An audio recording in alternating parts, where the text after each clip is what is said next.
Ulcer வயிற்று புண் அப்படின்னா நமக்கு எல்லாத்துக்கும் தெரியும்.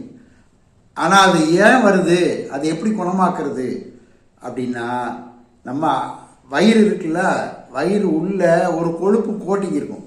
அந்த கொழுப்பு கோட்டிங் ஏன் இருக்குன்னா, உள்ள இருந்து பெப்டிக் ஆசிட்னு ஒரு ஆசிட் சுரக்கும். அது நம்ம இரும்பை கூட உருக்கக்கூடிய தன்மை உள்ளது. நம்ம உணவை ஈஸியாக ஜீரணம் பண்ணுறதுக்காக அந்த ஆசிட் சுரக்குது. நீங்கள் என்ன செய்றீங்க, பசிச்ச உடனே சாப்பிடாம தள்ளி போடுறீங்க. அப்போ பசிச்ச உடனே சாப்பிடாம தள்ளி போடும்போது அந்த பசிக்கிற உணர்வு உங்ககிட்ட சொல்லி பசிக்கிற உணர்வு இருந்துக்கிட்டே இருக்கு. ஆனால் நீங்கள் என்ன செய்றீங்க, ஏதோ ஒரு இடத்துல வெளியே இருக்கீங்க, அப்போ உங்கள் வாசனை பிரியாணி வாசனை, பரோட்டா வாசனை, இல்லை ஏதோ ஒரு உணவோட வாசனை உங்கள் வருது. அதை உணர்றீங்க. நுகர்ந்த உடனே அந்த ஆசிட் சுரந்துடும்.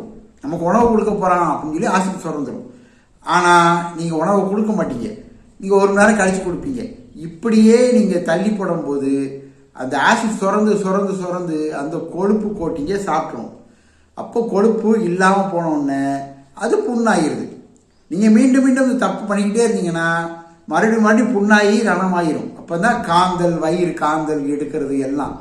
அப்போ நம்ம என்ன செய்யணும் அப்படின்னா, அந்த மறுபடியும் கொழுப்பு கோட்டிங் உண்டாகணும், உருவாக்கணும். அப்போ நீங்கள் உணவு அதிகமாக கொடுக்கணும், ரத்தம் அதிகமாக வரணும், ரத்தத்துலேருந்து கொழுப்பு உருவாகணும். அப்படின்னா தான் உங்களுடைய நோய் உங்களை விட்டு போகும். அப்போ நீங்கள் 3 வேளை உணவை 6 வேளை பிரித்து சாப்பிடணும். காலையில் ஒரு சாப்பாடு சாப்பிட்டீங்க, எந்திரிச்சோன்னு சாப்பிடுங்க. சாப்பிட்டு அடுத்த ஒரு சாப்பாடை சாப்பிடுங்க. ஒரு 6 மணி 7 மணிக்கு எந்திரிக்கிங்க, ஒரு சாப்பாடை சாப்பிடுங்க. பிறகு அடுத்த 9 மணிக்கு சாப்பிடுங்க. பிறகு 12 மணிக்கு சாப்பிடுங்க. 1 மணிக்கு 2 மணிக்கு சாப்பிடுங்க. 6 மணிக்கு சாப்பிடுங்க. 9 மணிக்கு சாப்பிடுங்க. இப்படி சாப்பிட்டால்தான் உங்களுடைய வயிற்றுப்புண் குணமாகும். அதாவது கொழுப்பு கோட்டிங் உருவாகணும். உருவானாதான் அதுக்கெல்லாம் 6 மாதம், 1 வருஷம், 2 வருஷம் ஆகும். ஆனால் உங்களுக்கு முழுமையான நோய் குணமாகும். புரிவோம், தெளிவோம், ஆரோக்கியம் பெறுவோம்.